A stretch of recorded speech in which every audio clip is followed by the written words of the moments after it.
Salam, xoş gördük değerli izleyiciler. Şanlı Odlar Diyarında olan mahnımı yeniden duet olarak mən Elvin Telmanoğlu, mən Gözəl Kəlbəcərli bu gözəl mahnının duetini Rizvan Studiyanın məkanında yenicə hazır oldu və sizə hal-hazırda təqdim edirik. Buyurun dinləyin.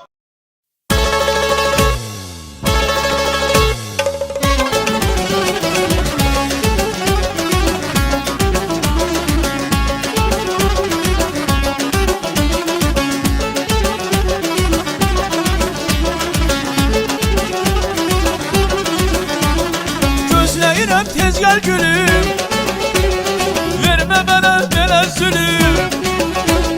Qoyma həsrətinlə ölüm, qoyma həsrətinlə ölüm. Şanlı Odlar diyarında, şanlı Odlar diyarında, şanlı Odlar diyarında.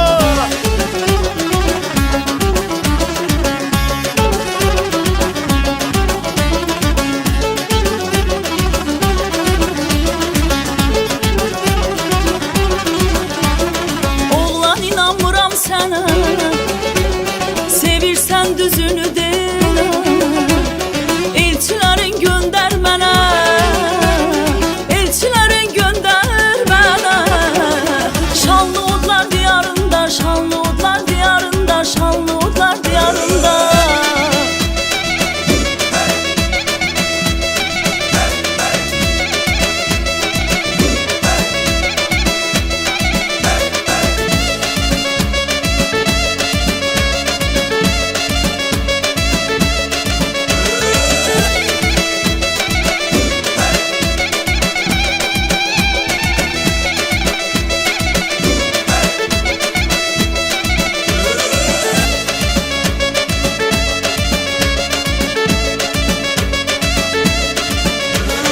Bağçamda gülüm olarsan, sən sümbülüm olarsan.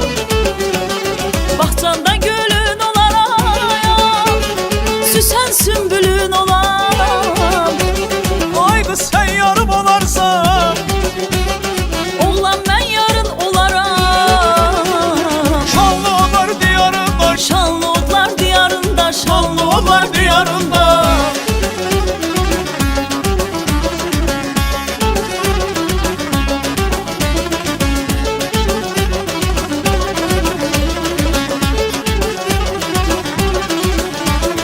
Yar başıma tac ederim, seni ölünce severim.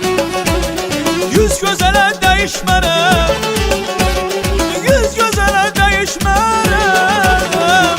Şanlı Odlar diyarında, şanlı Odlar diyarında, şanlı Odlar diyarında.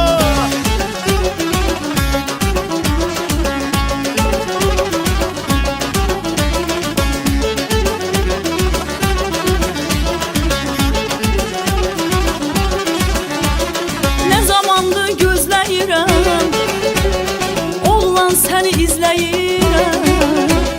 Mən də səni istəyirəm.